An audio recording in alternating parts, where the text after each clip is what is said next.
On this week's show, eBay simplifies their cancellation process. Etsy makes some updates to their terms of service. We'll have some other reselling news and some what's sold.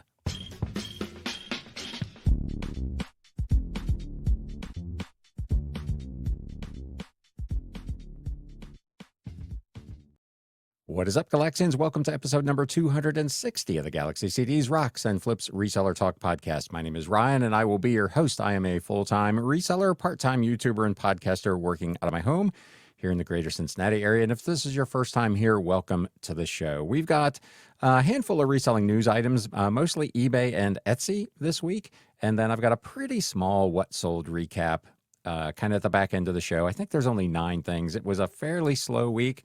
If you follow me over on Instagram at Galaxy CDs Rocks, you will have seen, I think I sold 70 listings last week. So a little bit off the boil over there, but a terrific week in terms of listings getting done. I put up 180 listings last week, so I was a busy, busy boy. But with that little bit of housekeeping out of the way, let's get into this reselling news. News updates.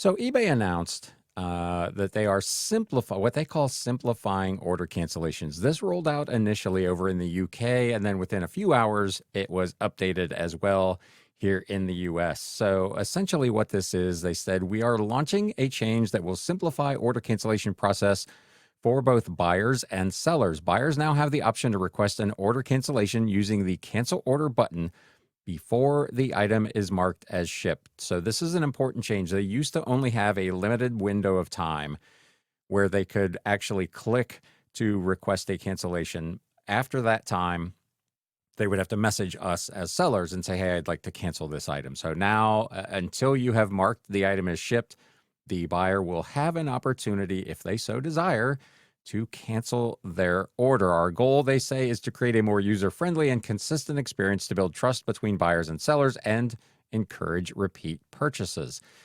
They note in prior tests, these changes resulted in a minimal increase in cancellation requests. They say it maintained overall an average cancellation rate of about 1%, with an increase, they say, from 0.9 out of 100 transactions to 1.1 out of 100 transactions, which is not a big change, and a notable 25% improvement, they say, in buyer satisfaction, which led to a higher likelihood of repeat purchases. They don't show any of the data. They just tell us that's the data, so we'll have to take their word for it, I guess. That's a fairly minimal change. And to be fair, at any time, pretty much prior to me shipping an item, that a customer requested a cancellation, whether through clicking the button or messaging me directly, I would just go ahead and accept the cancellation, because if you don't, you're at risk of getting a return and or bad feedback or both, and it's just not worth the aggravation. So generally speaking, anytime a customer requested a cancellation prior to me actually physically shipping the item, I would go ahead and accept the cancellation. This will just make that process easier. If you disagree with that sentiment, you can let me know in the comments below if you're watching on YouTube or if you are listening over on Spotify. They've got a quick FAQ section, how it works. How can I see in response to cancellation requests? When a buyer requests a cancellation, you'll receive a notice in your eBay messages. You'll also be able to see orders with cancel requests in Seller Hub, Orders/Cancellations, or My eBay Selling/Orders. You'll have 3 days to accept or decline the request. Again, generally speaking, when I get them, I accept them as soon as I possibly can. I'm not trying to wait. I want to get the item relisted and back available for sale as quickly as possible. So I don't monkey around with these. I just go ahead and take the cancellations. On paid orders, eBay will automatically decline the request after 3 days, but we encourage sellers to respond quickly. You have the choice to accept or decline a cancellation. When feasible, it's recommended to accept the request, especially if it's sent within minutes or a few hours of when an order is placed. Doing so, they say, has shown to discourage return requests or item not received cases and encourages the buyer to return to eBay for their next purchase. Note that they don't say return to you. They're not super concerned about that. They're concerned that they will return to eBay, which, fair enough, it's their site. That's what they would want. When the new cancellation process takes effect on August 28th. So we've got about 2 weeks 10 days before this goes into effect. Sellers may still observe some requests coming through direct messages as buyers adapt to these changes. I would not have any problem doing that. Buyer requested cancellation is at least currently in the drop-down menu, so you can select that and not get dinged for a cancellation for any other reasons. What happens when I accept a cancellation request? After you accept, the request will automatically issue a full refund to the buyer and feed credits to you as per our feed credits policy. If the listing was of a single quantity or buy it now item, we'll automatically relist the item for you unless you select no next to the relist item question when you cancel the order. They note some protections. What if a buyer leaves negative feedback for refusing their cancellation requests? eBay says they will protect you by removing negative or neutral feedback on those orders. What protections are in place if I've already shipped the item? Once you ship the item, be sure to properly update the tracking information and order status to shipped on eBay. When an order is marked as shipped, buyers will no longer be able to access the cancel order request flow. So importantly, and again, this assumes this all works like it's supposed to. So eBay, we're counting on you. Once an item's marked shipped and tracking is uploaded, that button or that link, whatever it's going to look like, according to this, is going to disappear. I suppose the buyer could still send you a message asking for the thing to be canceled, but once you've shipped it, that flow disappears and you should be covered, so they say. If a buyer has requested cancellation before you were able to update the shipment status and you have already shipped your item, you can decline the cancellation request. So they do still give you that flexibility. If for some reason you haven't updated it, most of us, I feel like, are using some sort of automated system, either the eBay labels or a third-party service like Pirate Ship that automatically updates orders anyway. So I don't see where this should be any kind of a problem for anybody. But you can, they say, still decline the request. What if a buyer wins an auction and doesn't pay and asks for a cancellation? Again, you'll have 3 days to accept or decline the cancellation request on an unpaid item. Cancellation requests for those items will be automatically approved after 3 days if there's no response from you. They say eBay monitors and takes actions against buyers who habitually fail to pay. We proactively restrict such buyers from bidding. Don't ship items until payment is confirmed and ensure all communication, of course, is kept on eBay so we can assist if needed.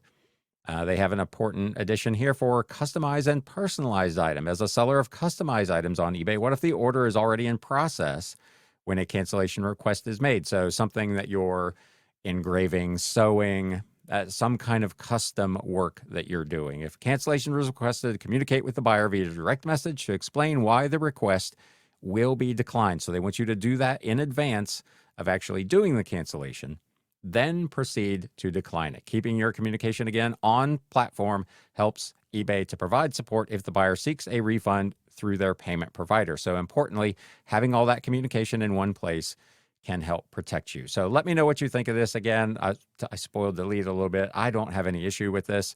I pretty much accept all cancellations before an item was shipped anyway. So this just kind of greases the wheels and makes that process a little bit smoother. They also, this article appeared over on Value Added Resource, and always I will link to these in the show notes and the video description down below, but eBay is floating a free car parts return for any reason. This apparently was part of a survey that went out. So this is really interesting. Again, a lot of us don't sell in that category, but it's one of those kind of maybe signs of things to come kind of deal. If you're not currently accepting returns, this is probably something to keep an eye on. eBay is considering some drastic changes to returns in the motor parts and accessories categories that would allow buyers free returns for any reasons, with sellers picking up the tab either directly or through increased final value fees. This was part of apparently a survey that went out about potential change as received in a screenshot that was posted over on Reddit. The survey says, we'd like to finish off by asking you some questions about one of a few potential ideas that eBay is currently considering for making returns easier. Please read the below paragraph carefully. Updated returns policy. eBay is considering a new return policy for vehicle parts and accessory sales to make the return process simpler for both buyers and sellers. What's different? All buyers will get free returns on all vehicle parts and accessory sales for any return reason. That is a big, you remember what happened when Mercari attempted to do that same thing. Lead balloon. That did not go over well with sellers, and I would imagine this is probably meeting with the same kind of response. Sellers can choose to provide a free shipping label to buyers themselves or have eBay create one for an additional cost through a small increase to the vinyl value fee. That is a little vague to me because if the sale doesn't go through, well, I guess it did go through, but how are they going to charge you a final value fee for a sale that gets returned? I don't know if it's like a permanent increase to all of your final value fees. This whole thing was a little bit vague to me. We need a little bit more explanation probably from eBay. An improved returns process will capture more specific return reasons as well as the item condition from buyers. Shipping labels will be provided within 24 hours of opening a return. They add that more convenient return drop-off and freight pickup locations will be offered by eBay for buyers. They're not clear on what that looks like either, but apparently they're going to be able to ship those items back in more ways than they currently can. This was an interesting one. A full credit for trusted buyers will be provided by eBay as soon as they open their return. So even if they haven't shipped the item back yet, they're going to get a full credit. That doesn't mean necessarily that the seller's account will be debited for that return, but the buyer, these trusted buyers, this is a term that has popped up on a few occasions that there's some concern about and some questions about what exactly a trusted buyer is. I couldn't really find anything anywhere in eBay's terms of service really fully explaining what a trusted buyer is. So I don't know if this is another potentially new program or some secret underground thing that we don't know about. I know Liz at Value Added Resource did do an article on this separately because of this verbiage. I will link to that. I'm not going to cover it in this episode, but this is an interesting one, so be aware of that. Abusive buyer behavior will be managed by eBay, they point out. For example, eBay will reimburse sellers for fraudulent returns. As an example, you get a bag of rice or a brick, which has happened. eBay will provide liquidation services for any unwanted return items due to damage. So again, they're apparently offering to take the item physically back from the seller. Now, again, it's not clear whether the seller will send it back to eBay or whether this return will go directly to eBay to be further liquidated. That's a little bit vague and more clarity is needed, but that's another interesting. It's how they handle returns from the international shipping program. Anything that's returned there, eBay handles the resale of that item. So this is interesting as well. They finish, eBay may subsidize any return costs where neither the seller nor the buyer is at fault. How does this benefit me? By making returns easier, buyers are more likely to consider making purchases on eBay, leading to overall increased sales. They are on this bus all the time. It's why they ask for you to accept free returns to be part of the Top Rated Seller Plus program. They are a big believer that offering free returns for any reason increases your ability to make sales. I don't know that I'm convinced that that's the case. You can let me know. I think it's a good customer service thing to do, but I've not personally seen any data that necessarily supports that claim that it leads to overall increased sales. You'll get greater clarity on buyer's intent when filing a return. You have greater predictability of a return's condition, reducing administration time, and enhanced protection and support as a seller on eBay. So, interesting topic if you're a seller in automotive or just a seller who does or does not take returns. Let me know down in the comments what you think of this policy for potentially for automotive parts and accessories right now, but maybe even potentially for more areas later. Again, I offer free 30-day returns. Anyway, if you were with me on the live on Wednesday, I mentioned that I was taking back a $124 book that appeared to be a remorse return. I'm more convinced than ever that it was, in fact, a remorse return because when I got the item back, the box had never even been opened. So they got the item and I got a return request. It seemed like within an hour of the item arriving. But like I said, when I got it back, had not even opened it, not even opened the box. So there you go. Maybe better news here. eBay is adding UPS Ground Saver SurePost shipping labels for sellers. So this is something that's been available, I believe, on Pirate Ship for quite some time, and eBay is finally getting on board. They can now purchase UPS Ground Saver, which was previously known as SurePost labels, directly through the platform, offering economy ground service that delivers to addresses in the 48 contiguous United States, Alaska, Hawaii, Puerto Rico, U.S. territories, USPO boxes, and APO, FPO addresses with transit times between between 2 rather, and 7 business days. So this is a good offering. I'm noticing with some regularity that UPS SurePost, or whatever it's called now, what is it? I forget. That quick, I've forgotten. Ground Saver. So Ground Saver, Ground Advantage is USPS, right? Okay, so Ground Saver is popping up in my feed on Pirate Ship in many cases as a cheaper option even than Media Mail or Ground Advantage. I haven't switched to using it personally because I have my listings saying that it will be shipped by USPS Media Mail, and I'm not sure that this service through UPS is actually an upgrade. So I'm not switching those, even though I could save a little bit of money doing that. Plus, it would add additional time for me to go to the UPS store to drop those off, which is 7 miles from my house as opposed to half a mile for the post office. So it's not something I would probably use, but it is now available on eBay. The note says this economy ground service delivers to all 50 states. Transit times, again, between 2 and 7 days. Packages can be up to 70 pounds and measure 60 inches in length or 130 in length and girth. There is a link in this article where you can get more information. And the eBay shipping calculator is supposedly already updated for this. Despite the instructions in the announcement, it did not yet appear in the shipping calendar as of the publication of this article, which was several days ago. I have not gone to check it yet, so just be aware of that. It may not be fully updated yet, but they say this service is coming. So that will be a win for people who ship through eBay's system and want to take advantage of these better rates. They are available with the label purchasing process in Seller Hub, and it appears that eBay's rates are the same as publicly shown rates from Pirate Ship, who I just mentioned, and other providers, at least for the size and weight combinations that were tested by the writer over at Value Added Resource. So there you go, a nice shipping update from eBay. This article over on e-commerce Bytes says eBay UK tells sellers to upgrade to business accounts. This one, the headline immediately caught my attention because, as you recall, we have talked about eBay having run a test in the UK where private sellers in the clothing category were able to sell without selling fees. Now, suddenly, without warning, they are advising a bunch of sellers that they need to upgrade to business accounts, which indicates to me that they don't want to be giving away those fees.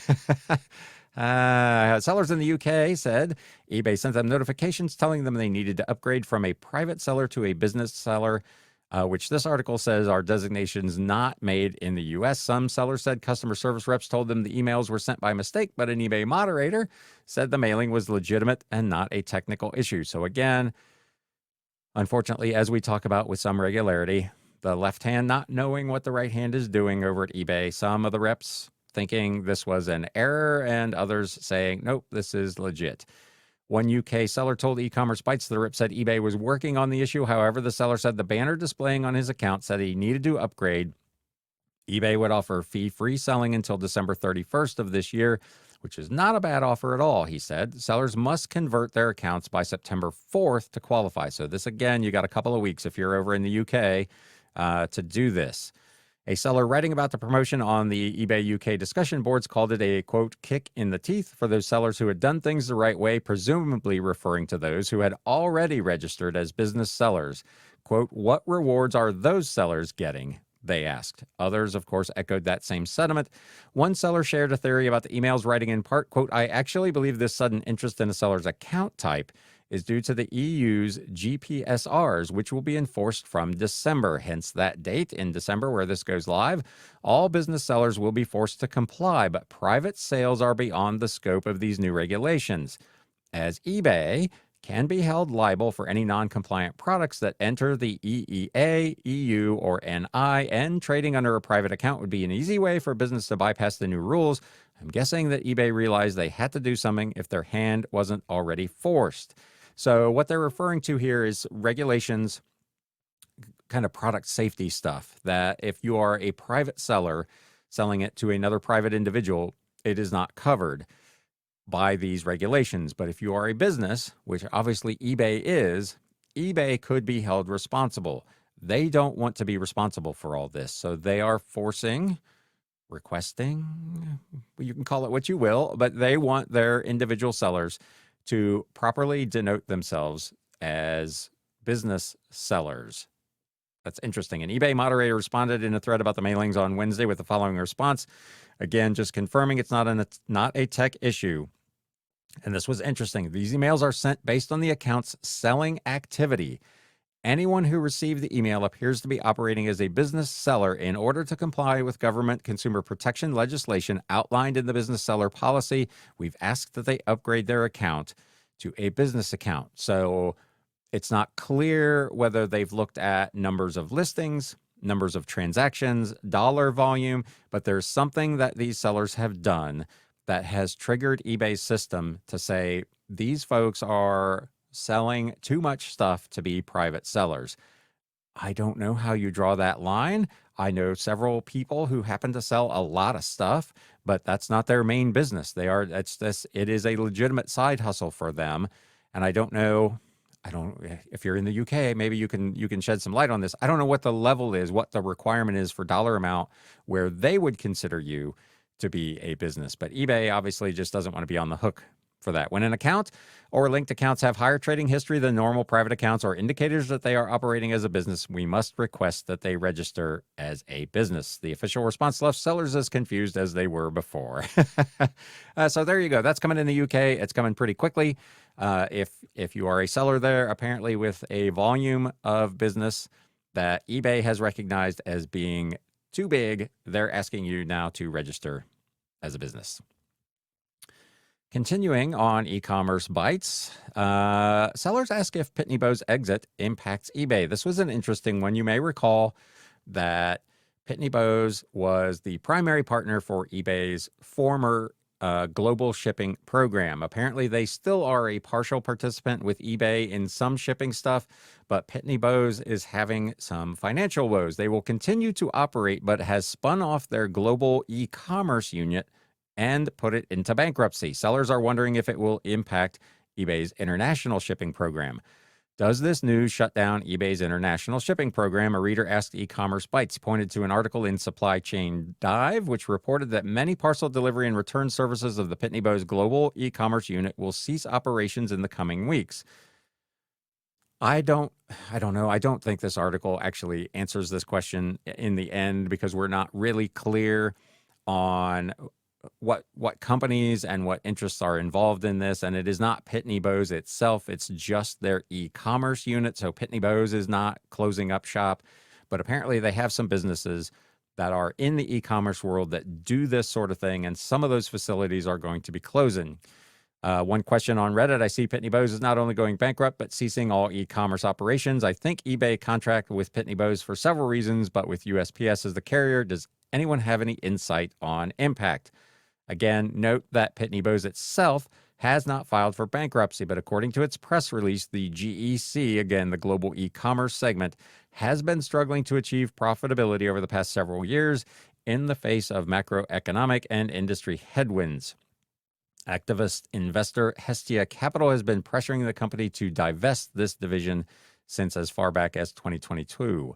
For years, this article points out, as I just mentioned, eBay relied on Pitney Bowes to power the global shipping program. But last year, when they replaced GSP with the new EIS, which supposedly encompasses 400 million listings, they said that eBay went from being an agent using a third party to do this to being the principal with the shippers. So this may not impact eBay's international shipping program at all. For their part, eBay has not said anything about this that I can find.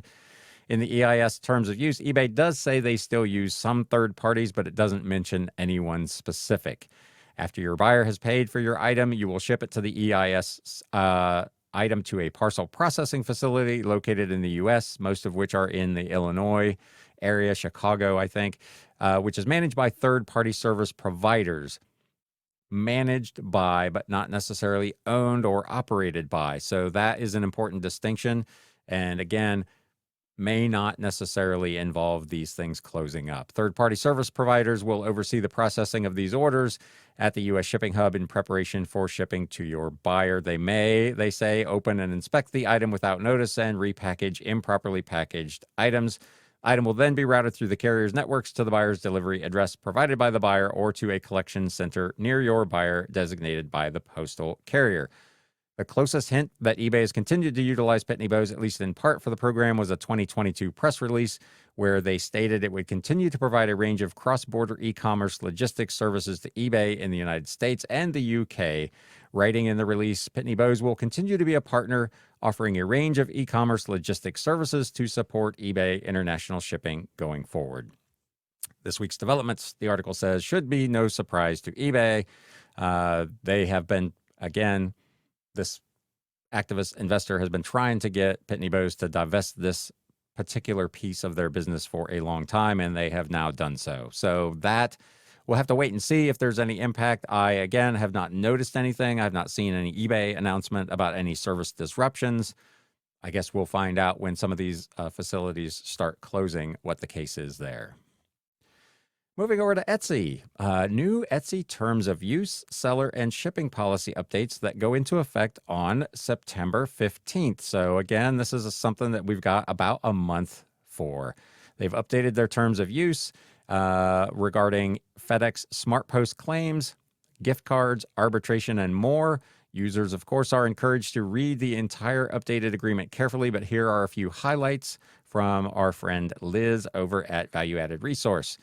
Liability claims for FedEx SmartPost shipments must now be filed directly on FedEx instead of through Etsy as previously required. This is kind of an interesting one. The old version said if you are using FedEx SmartPost, you must file claims for liability coverage for FedEx SmartPost shipping labels on Etsy for eligibility. The new version says if you are using FedEx SmartPost, you must file claims for liability coverage for FedEx SmartPost shipping labels directly with FedEx. So they are taking themselves out of kind of the claims process for liability coverage. So be aware of that if you ship on FedEx SmartPost on Etsy, that beginning in September, if there's an issue, you're going to have to file claims with FedEx, not with Etsy. Ship insurance can now be purchased for UPS shipments in addition to USPS and FedEx, so that's a good addition. Insurance available for ship insurance through UPS and FedEx label read the old version. The new version adds UPS. Some seller policy updates. I didn't even know this was a thing, to be honest. Etsy sellers will no longer be able to offer their own gift cards for their shops. Gift cards used on Etsy may only be purchased from Etsy directly. The old version of this verbiage was sellers on Etsy may choose to offer gift certificates specifically for use in their own shop. Shop-specific gift certificates are not affiliated with Etsy gift cards. By offering shop-specific gift certificates in your Etsy shop, you acknowledge the following. Gift certificates are governed by local laws. It's your responsibility as a shop owner to comply with those laws. You must include this sentence in the item listing for your shop-specific gift certificate, valid only in my Etsy shop and is only redeemable here. This is not an Etsy gift card. You must ensure that this shop-specific gift certificate cannot be confused with official Etsy gift cards. Refer to Etsy's trademark policy. That would refer to Etsy logos and graphics and any taglines and that sort of stuff. You must list and sell shop-specific gift certificates at full value. The new version, pretty cut and dry. Shop-specific gift certificates are not permitted on Etsy. You can direct buyers to purchase an Etsy gift card that can be used at your shop or at any other shop on Etsy that accepts Etsy payments. Boom, period, the end. If you were doing that, kudos to you. It was an opportunity for you probably to make a little bit of extra scratch, but that is going away in September. Etsy terms of use have added a new section specifying which entity acts as the merchant of record, depending on the country where the buyer is located. If you are a buyer on Etsy, the Etsy entity acting as merchant of record may vary depending on the currency and location of your payment instrument. And then they list out which ones are which based on the countries. I'm not going to read through this whole list, but it's more country specific. They're clarifying who the seller of record is. The terms also remove some language again about gift cards, likely related to that previously mentioned policy. Again, I will link to this. I'm not going to cover all this because the gift card thing is essentially changed and your old ones have gone away. They also made, as many of these sites have, some changes to their arbitration agreement. What was once referred to as arbitration agreement and class action waiver is now titled arbitration and dispute resolution agreement, North and South America, with several important changes. Most importantly, if the dispute is less than $25,000, the arbitration will be documents only with no in-person or telephonic hearing. And if it's more than 25 grand, arbitration will be held by video conference. There will be no in-person hearing.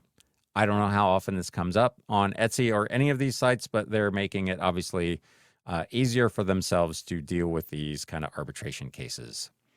Let's see if there's anything else here. Batch arbitration. Etsy is expanding the allowable size per batch of similar claims from 50 to 100.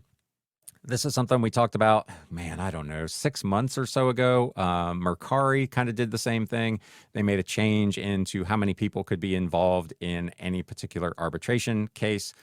This now ups that on Etsy to 100. So some changes there, a couple of them that you really probably want to be aware of, some of which probably will never affect any of us, but it's always nice to know what's going on.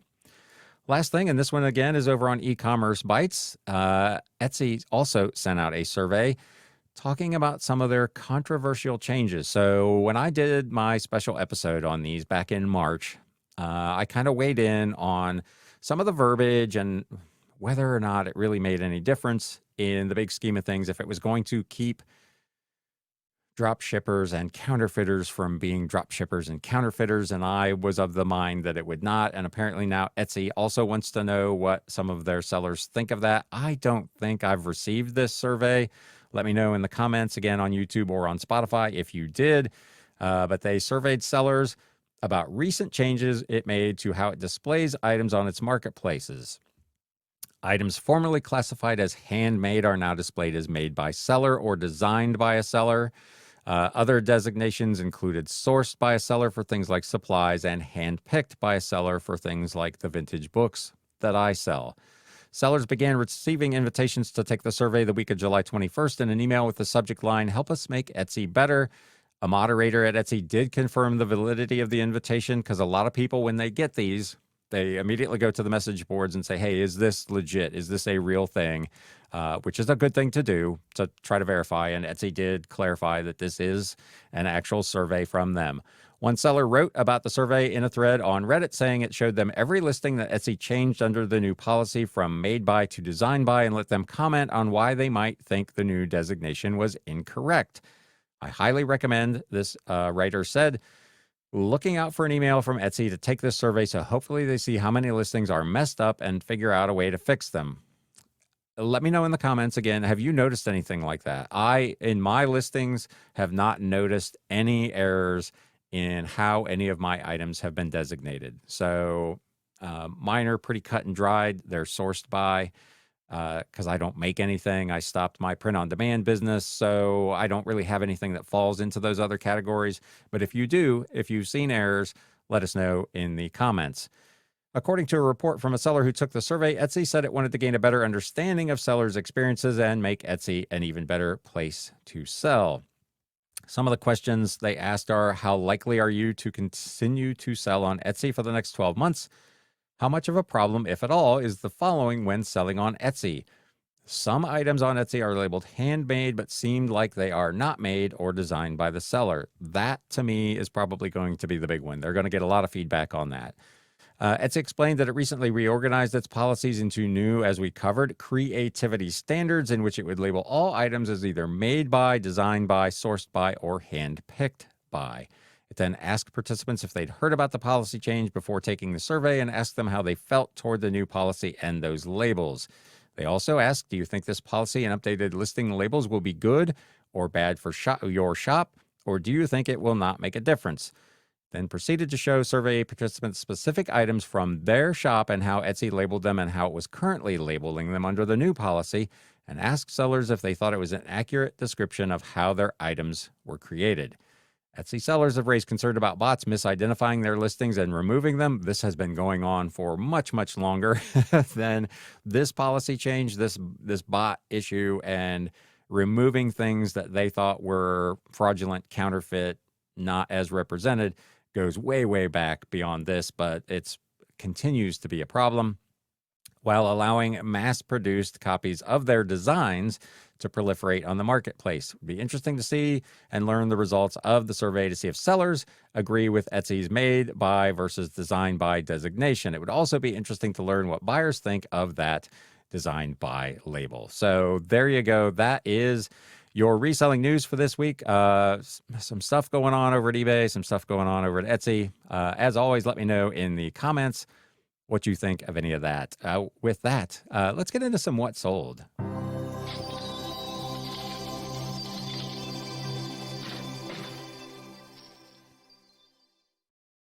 As I said, it was not a massive, massive week. I think I've got like 9 things here. But it was, it is what it is. It was okay. We had some sales again on all sites. Mercari had a couple things this week. Etsy was pretty strong. So all in all, not too terrible. This first item sold over on eBay. Pages Ohio Revised Code, annotated Title 19 courts from 1983 that included the updated 1992 supplement. I picked up a bunch of legal books. Gosh, it's been over a year ago now. They have not sold particularly well. A more recent batch that I have up is actually doing a little better, but this is one of the older ones.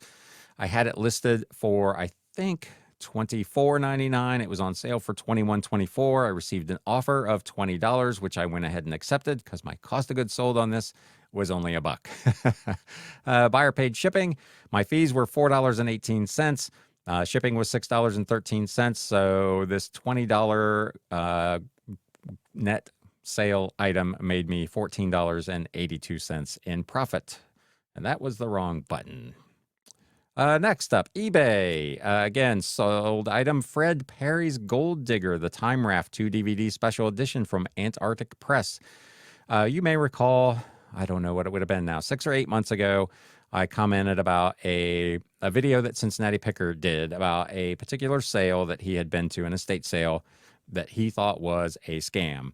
And I had cleaned up at that sale. I picked up a whole bunch of really cool old anime and anime DVDs and that sort of thing. And this is one of those. My cost of goods sold was 50 cents. This sold for 21. Pay no attention to the graphic if you're looking at it. It's a typo. It sold for $21.99, not $21.90 plus shipping.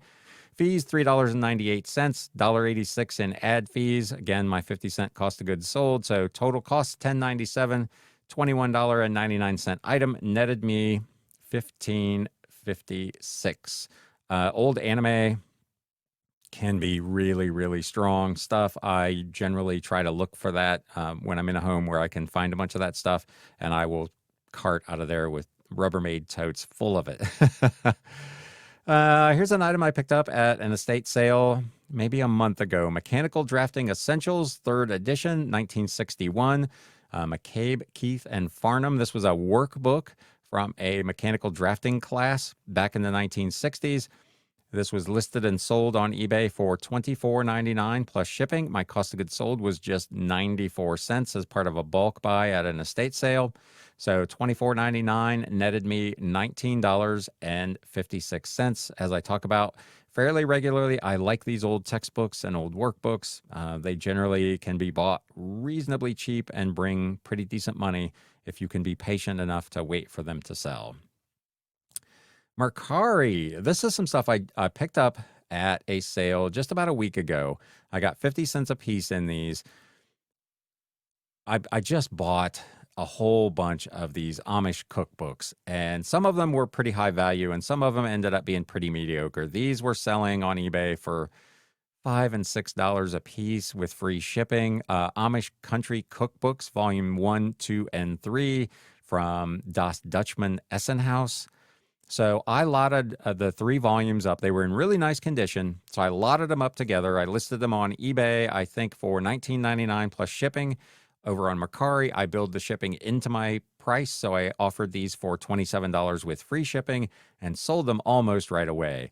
Again, 50 cents a piece in these books. So I'm into these 3 for $1.50. $27 sale. I paid shipping, which was $6.09. Cost of goods sold of $1.50. No fees because Mercari does not charge fees. So a $27 sale netted me $19.41. Come on, Mercari, I need some more of that. Back over to eBay. 2 books, volume 1 and 2 of the Selected Papers of Margaret S. Mahler. The first book was Infinite Psychosis, and the second book was Separation, Individuation, and Something Else. These were kind of like psychology books that I picked up at the same estate sale as that workbook from earlier. So again, 94 cents I think I had into these. $1.88 total cost of goods sold. These sold for $15.99 a piece, so $31.98 plus shipping. These were 2 separate items. This wasn't a lot. So the buyer found both of these items that had been listed separately and purchased them together. And you can see, if you're looking at the graphic, they only paid $6.12 in shipping, but the actual rate was $6.13. eBay continues to have a problem with combined shipping. It's only a penny. I'm not heartbroken about it, but it's still there. It is still a technical issue that they're having where the shipping, the calculated combined shipping is not calculating exactly correctly. Nonetheless, I paid $5.88 in fees, $2.86 in promoted listings general fees. Total cost $19.41. So this $31.98 sale netted me $21.35. Continuing on eBay, an old atlas, Our Planet, The Blue Book of Maps by Hammond Atlas Company, 1935. Old book, illustrated hardcover in actually really nice condition. Old atlases can be pretty hit or miss. Some of them have almost no value whatsoever. Some of them are unusual enough that they can be pretty decent. This is one I had listed, I believe, for $44.99. I received a best offer of $40, which I went ahead and took. This was part of an estate sale purchase. I own this for $1.64. Shipping was $6.88. I paid $7.26 in fees plus the ad fee of $3.57. So a $40 item netted me $27.53. Again, atlases, I usually will look them up if I'm out at a sale, but a lot of times I end up leaving them behind. There's just not a ton of value in them, but every once in a while, you'll find one that's pretty good.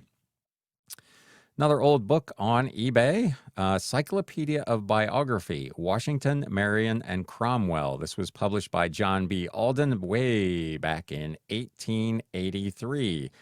This was part of the big estate buyout that I did probably coming up on 2 months ago now, where I ended up with 300 odd books for an average cost of 91 cents. This thing sold for $49.99 plus shipping. I paid $8.30 in fees, $4.70 in promoted listings general fees plus shipping. Again, the cost of goods sold 91 cents, so $49.99 led to a net profit of $36.08. Pretty much anytime I can find books from the pre-1900 era, I will just snap them up. This was part of a big bulk buy, so I was going to get stuck with everything anyway, but this one worked out all right. Another one on eBay, Sotheby's, The Estate of Jacqueline Kennedy Onassis. This is a Sotheby's sale from 1996 that was held in April. It is essentially the catalog of all the items that were involved in the sale. This I picked up at an estate buyout. You may recall, maybe 3 months or so ago, I was contacted by a law firm that was handling the disposition of an estate. There was no family member, and an estate seller, an estate sale company had referred them to me to do a book buyout, and I bought all of the books at that sale. This is one of those. I bought, I think, like 500 books, maybe a little bit more than that, but I'm into them for 50 cents a piece. This also sold for $49.99 plus shipping. Shipping paid was $9.13. I paid $8.91 in fees, $4.43 in ad fees. Shipping was cheaper by Ground Advantage, so $8.76. I saved a little bit of money there. $49.99. That turned into $36.52. And another one, same kind of thing from the same sale. The Duke and Duchess of Windsor, 3 volumes in a slipcase from a sale back in 1997. This was Sotheby's sale number 7000. 3-volume set in a really nice slipcase. Really, really nice set. This sold over on Etsy. Again, from that same sale. Because this was a set, I just counted it as one item. So my cost of goods sold recorded into my accounting software was just 50 cents. This was listed for $84.99 plus shipping. I'm running my 10% off sale on Etsy, so it sold for $76.49 plus shipping, $12.88. The buyer paid for media mail shipping. Order total $96.52 with tax. I paid $8.96 in selling fees. There were no ad fees. This was just an on-site sale on Etsy. Shipping cost, again, Ground Advantage, way cheaper than media mail on this, $7.27. So I saved a ton of money on shipping. Again, 50-cent cost of goods sold. So my total costs on this were only $23.88. So a $76.49 item ultimately netted me $72.64, which is pretty righteous. I will definitely take that. And that is essentially going to put this episode to bed. Still right at 45 minutes. I thought this might be a short one, but I guess I got a little rambly with the news. Hopefully you got something out of this. If you did, let me know by leaving a comment, or of course, if you're watching on YouTube, hit that thumbs up button. If you're not currently a subscriber to the channel or a follower of the podcast, please consider doing that as well. I appreciate it. We will be live again on Wednesday. If you have anything specific you would like to talk about, you can let me know in the comments, or you can message me over at Instagram at GalaxyCDsRocks, and I would be happy to take that under advisement for Wednesday's live show. Those are a good time. If you're able to join us, really good give and take in the chat with all the people that come out. I know Wednesday at 11 a.m. Eastern is kind of a strange time to do that, but it's been really, really fun and hopefully informative for everybody. So if you can join us for that, I would appreciate it. If you can't, of course, you can always watch the replay. It stays live. If you're a listener to the podcast, generally speaking, I'm not posting those over there because they are so interactive Q&A, but you are absolutely more than welcome to join us as well on Wednesday morning. With that all having been said, I hope everybody is having a terrific week, and we will see you next time. Now, it's time to sell. Thanks, guys. You have been listening to the Galaxy CDs Rocks and Flips Reseller Talk podcast. Thank you so much for tuning in, and we will catch you again next time.